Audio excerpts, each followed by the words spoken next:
long. It's so long. We got to stop. We got to stop. Get him off the. Are we started? Okay. Get him off the board.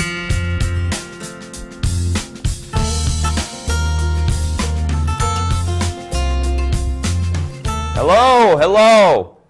Welcome to I Know Lots. I'm Dan Heroy. It's great to be with you again. All right. Well, I don't want to take up too much time with the monologue here because we actually have a really packed show tonight. We have a lot of special guests. I took last week off, so we took the budget from last week and combined it with this week, and we were able to basically make this what I think is going to be the best episode of I Know Lots of all time. We got a couple of special guests. We got a couple of surprises. Tony Fadell is here. He's actually the inventor of the iPod. Everybody knows what the iPod is, right? We all have one, use it every day, and he's here to talk to us about how he came up with that invention and some details about that. So that's really exciting.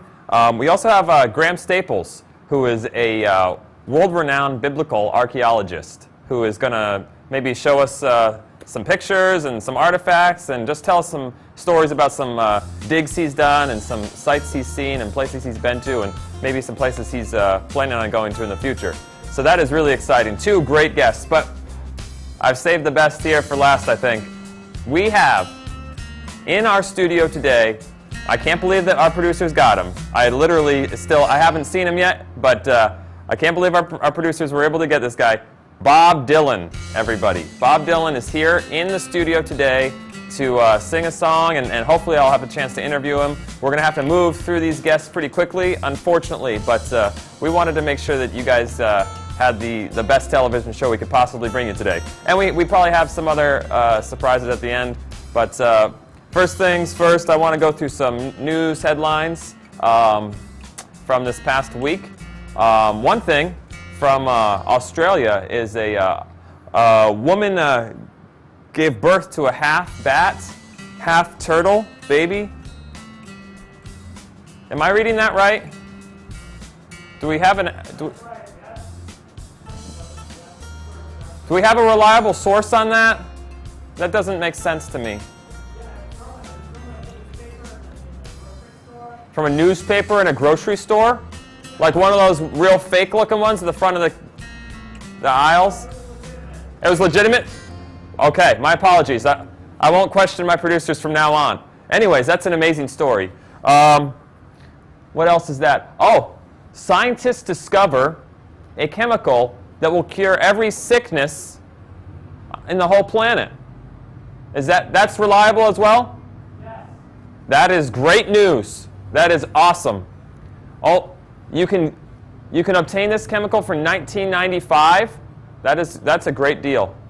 Also, it turns out that our U.S. government has been covering something up for a long time now. Actually, as long as the United States has existed. It turns out, this newspaper says, that we actually lost the Revolutionary War, and we are still under British control. Wow, isn't that something? So, those are just some headlines I wanted to go through, but let's end there with that. And if you want to join me over here, we're gonna invite some guests out, and this is gonna be good. All right. Okay. Now, is our first guest ready? Almost? Okay. Well, as he gets ready, let me just go through a little bit of an introduction here for him. His name is Tony Fadell. He invented the iPod, the Apple iPod. He's made a lot of money off of this, obviously, and I'm really excited to have him here today. Well, is he ready to come out? All right. Tony, come on out. All right. It's great to see you, Tony. Thank you. You can just put your mic on there. All right. You look different than your picture online. Yeah, well, that was a bad photograph. It was on with some one of those Microsoft cameras, you know. Oh, wow. There you go. Anyways, so you invented the iPod, and tell me a little bit about that process, how you came up with that idea. Well, I mean, it was basically that we knew that a lot of people had plants in their households that they would forget to water. Plants? Like a plant?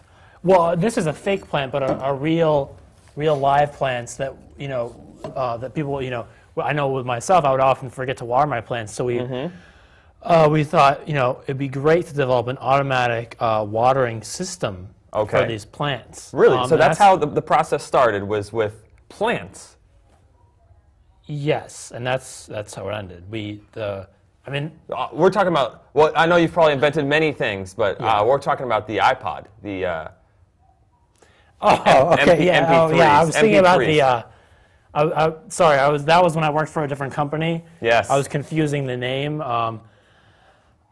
because because a pod, I mean, like. Oh yeah, like a plant pot and pod. They but anyways, so back to the iPod. the iPod was. See, the thing about the iPod was I didn't actually. I wasn't the sole creator. You probably had some help, of course. Well, there was your Steve name's on the Jobs patent, had something though. to do with it. Yeah, well, my name is on the patent, but that's actually a pseudonym for my real name. Wow, fascinating. Yeah. Now I want to know more about the iPod itself, the technicalities, and just all the work that went into that. I mean, Sure. what was your favorite part of creating the iPod? I mean, was there anything that you really enjoyed about the process? I suppose my favorite part of the process was designing the the hydraulics. There's hydraulics in it. Well, I mean, electrical hydraulic. How does that work? It's somewhat like a car engine, really. You have the head gasket, and then you have cylinders. Okay. It's a similar process and a similar design. Now, how does just a different paradigm? Yeah, I mean, I can't even fathom how that works. Now, how many gigabytes was your initial prototype iPod? I think the initial prototype had, I think we were up to 5,000 gigabytes. 5,000 for the prototype? That you've got to be kidding me. You have got to be kidding me. Was that really how much it was? No, I think I was wrong. It was for consumers, we have much less capability than that.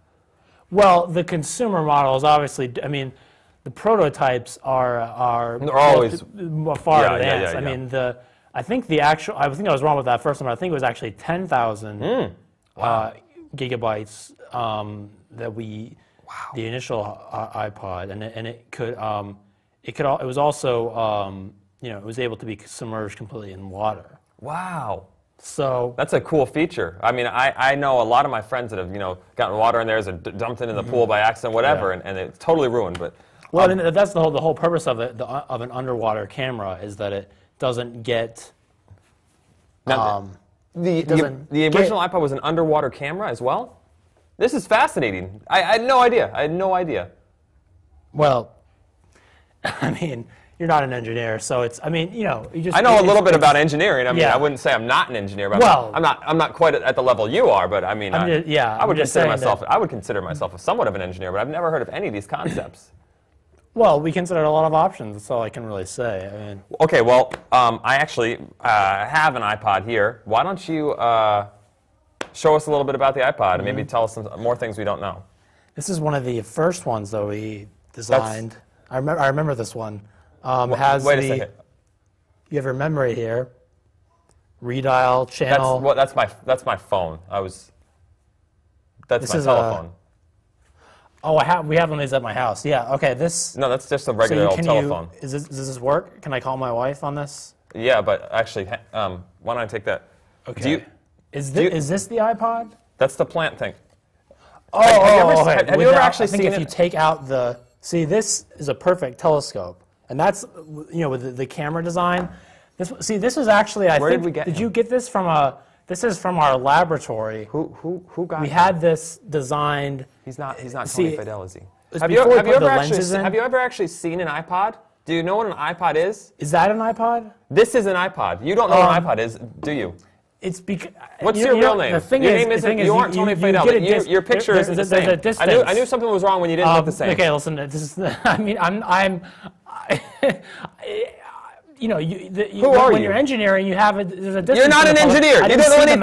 You don't know anything about iPods. There's no hydraulics in iPods. Wait, whoa. Okay, we have a very, very busy program tonight, and we need to get you out of here. Okay. If you aren't Tony Fadell, then we're going to ask you to please leave. I'm sorry. I'm sorry about this. But you don't believe me, so. No, I don't believe you. You didn't even, you picked up a phone. You don't know what an iPod is. Anyways, don't worry, folks, because we have so many other special guests and surprises tonight that, you know, normally this could be possibly just a devastating situation when one of our top guests turns out to be a fraud. But don't worry, we're going to look into that. I'm going to find out which producer it was that booked him, and they will be severely reprimanded and punished to the fullest extent of the law. But we do have a couple more special guests. My next guest, Graham Staples. Like I said before, he's a biblical archaeologist, has done a lot of digs, and has just done a lot of work that's really well-renowned all over the world. He's been to a lot of great places and seen a lot of crazy, amazing things that we can only dream of. So, is he ready? Graham, are you out there? All right. Right here. Yeah, hello. Graham. Yes.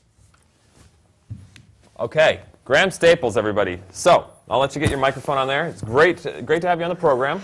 I myself don't know too much about archaeology or biblical archaeology, but when my producer said that they could get you, I recognized your name, and I said I definitely want to get you on the program here on I Know Lots with Dan Heroy, because I think that you have a lot that you can tell us about in the field of biblical archaeology. You've been to, what have here? You've been to Jerusalem.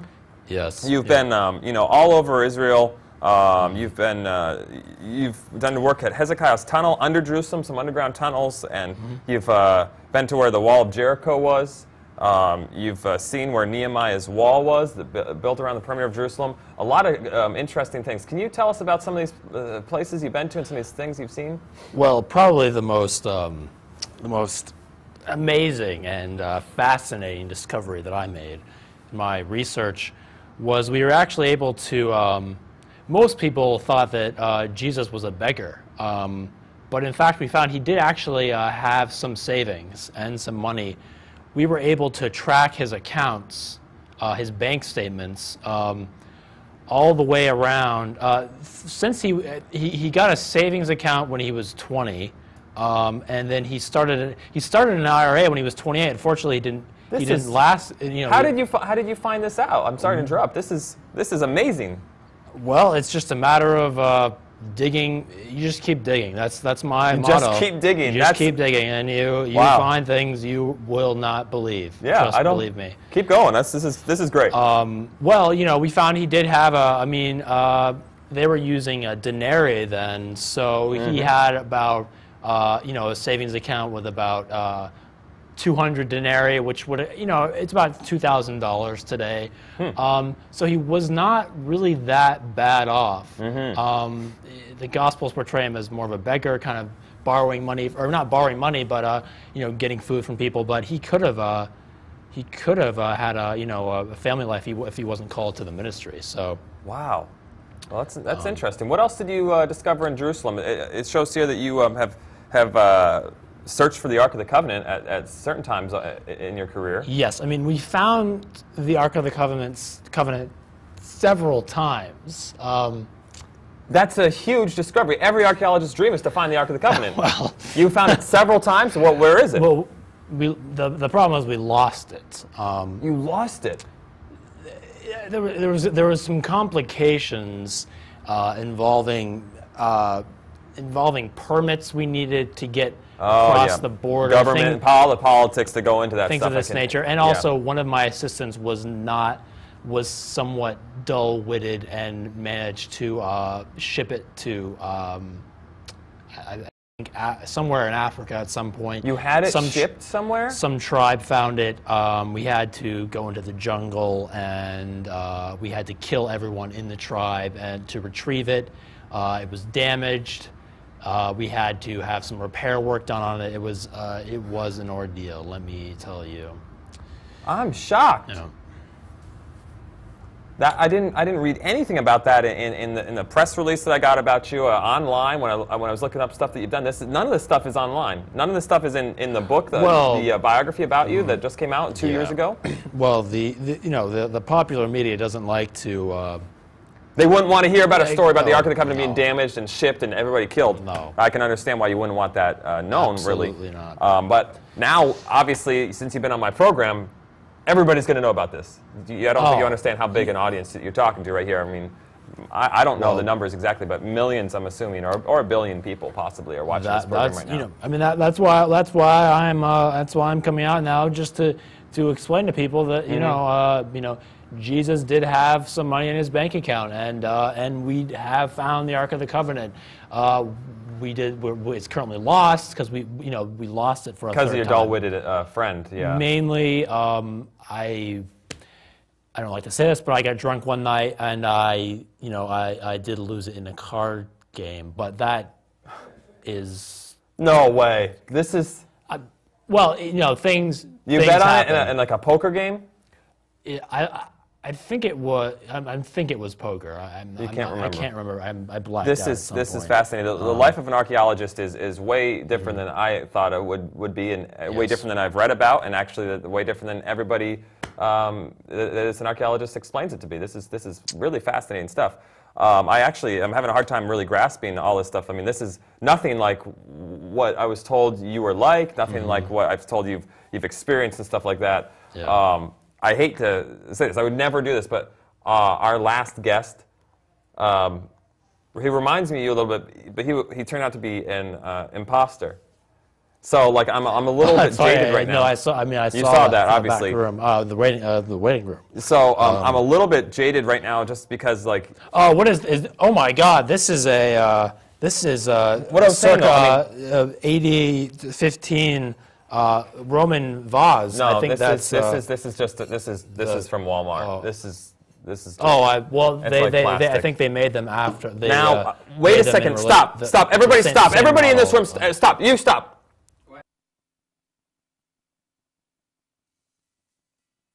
You're a fraud! You're a phony! Get out! You're the same guy! You're the same guy who's just out here! Get out! I can't believe you would do that!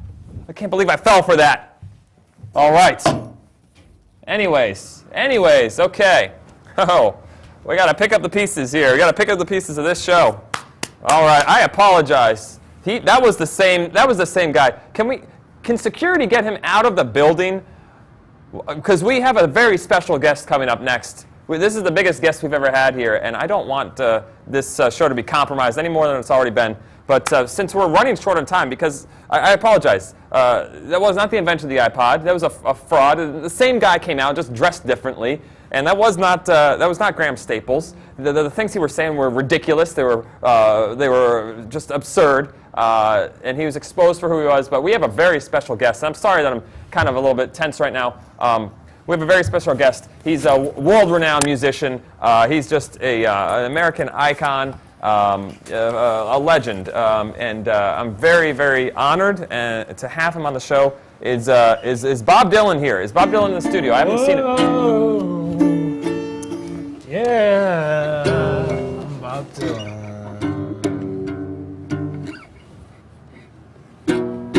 Hey everybody, I'm Bob Dylan.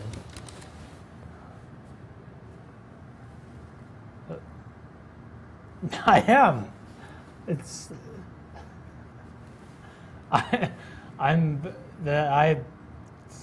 Wait, do we? I look. This is me. See, it's a lick I just wrote. Play the guitar, and sing.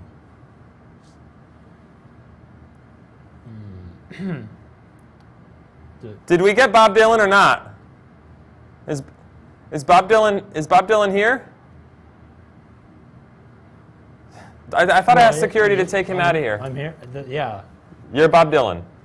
Yep. Surprised you didn't know that. No, I do know who Bob Dylan is, and you're not Bob Dylan. Okay. Okay. Truth time here. I'm not. Bob Yes, truth time. I'm not Bob Dylan. Thank you. I'm his stepson. You're his stepson. Yep. Really? And that's the honest to God truth. And he's taught me a few things. You know Bob Dylan? Bob Dylan is your stepdad? Yes. I did not know that he had any stepchildren. Well, he does. Wow. It's been kept under the rug. Yeah, what marriage would that have been from? The latest one. The latest one, that doesn't make sense. No. To you. No. This whole thing, this whole program doesn't make sense. This is like a bad dream. This is like my worst nightmares come true. Are you really? Do you even know anything about Bob Dylan? Do you know how to play a Bob Dylan song? Well, here's the thing: is he doesn't teach other people his songs. He doesn't like that. That does sound like Bob Dylan. That's the first accurate thing I've heard all day. Well, I'm glad you believe me. I don't really believe you, but why would you come out here and say that you're Bob Dylan? You told our producers that you were Bob Dylan. All the interviews that my producers had with you, you said you were Bob Dylan. They told me that Bob Dylan was coming. They said it was legitimate. And then you come out saying you're Bob Dylan, and then you say, truth time, I'm Bob Dylan's stepson. It doesn't make sense why you would dupe us like that. We paid you a lot of money to fly you out here, to give you a nice hotel, and now we've been duped. If I said that I was Bob, Just say you're Bob Dylan's stepson. We would have had you on anyways. If I had said that, you wouldn't have let me on. That's the whole point. We would have let you on. My producers would have wanted Bob Dylan's stepson. We didn't even know he had a stepson. Nobody knows that. Do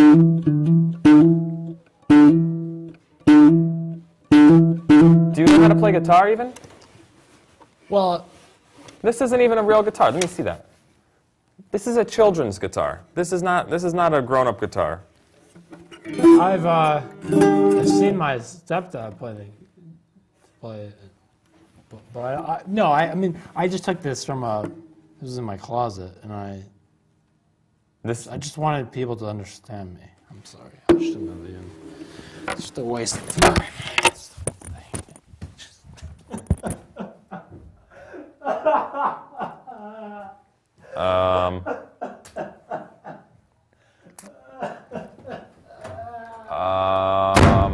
Okay. Well, I guess that didn't go as poorly as the last couple of guests went. Can we get somebody to verify if that really was Bob Dylan's stepson? It was the same guy? He fooled me 3 times in a row? That's embarrassing. Anyways, I don't know what to do. This is the first on I Know Lots. With all these big plans and superstar guests, and apparently we were duped. That does happen, though. I saw this same thing happen to Larry King once. It was even worse for him. I think I've handled this a lot better than Old Man King handled it. So why don't we just keep right on moving along here? How much more time do we have in the program?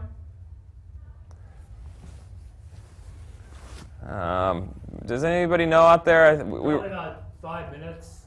About 5 more minutes? Well, do we have any other special guests or surprises? I know my producers had lined up a little bit more, just in the off chance that all 3 of my guests would be phonies. We usually like to throw some stuff at the back of the show here. Well, can we take a call?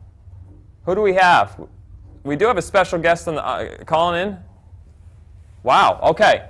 We have Tom Hanks, everybody. He's calling into I Know Lots. Send him through to my phone out here. Send him through. This is great. Hey, Tom. This is Dan Heroy from I Know Lots. This is Tom Hanks?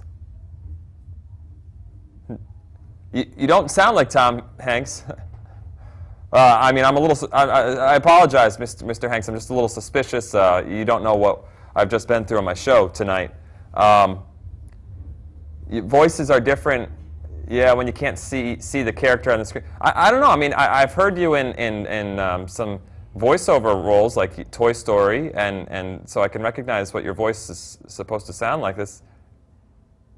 No, I think I recognize your voice. No, you're not Tom Hanks at all. You're that guy that just came on my show and said that he was Bob Dylan and the other. No, I'm not gonna fall. No, stop doing this to me. I'm not gonna fall for it again. How did you get through this line? You gotta stop doing this. Stop it.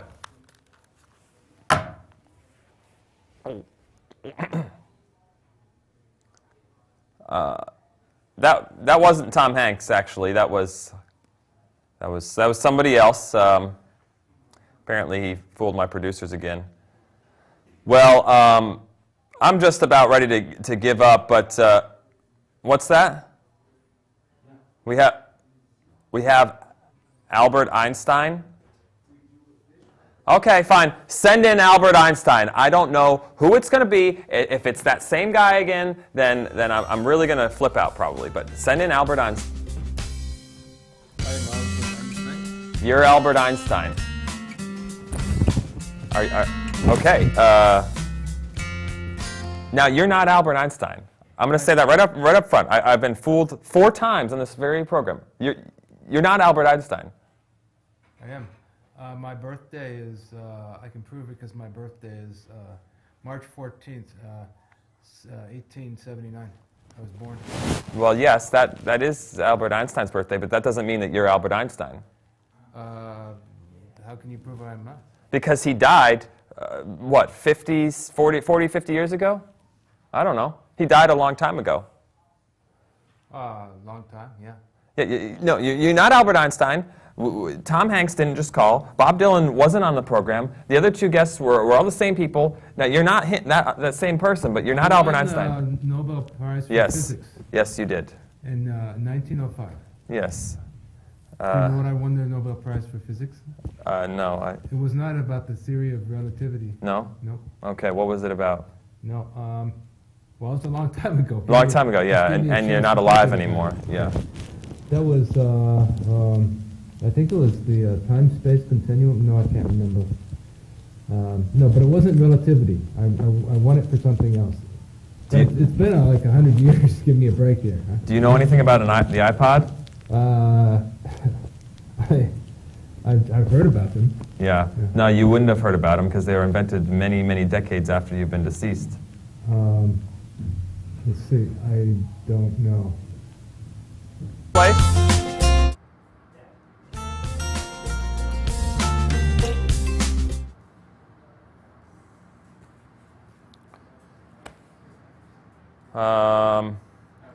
Okay, well, that wasn't Albert Einstein either. Well, this has been an embarrassing program, but you know, like I said, this happens to the best of them. I've seen this happen to countless other TV hosts. This has nothing to do with me. It was my producer's fault, anyways. See, look at they're not even on me. There we go. See, it's not me. I didn't do that. It's my producers. They set up these interviews with these people. I apologize. I'll fire them or something so that next week we can bring you a better show. Maybe next week we can get the real guests that we promised you this week. Again, I apologize, but if you have any comments, positive ones only, email iknowlots@hotmail.com. My name's Dan Heroy. I'm the host. Well, do you have any music or something to play at the end of the show? There we go.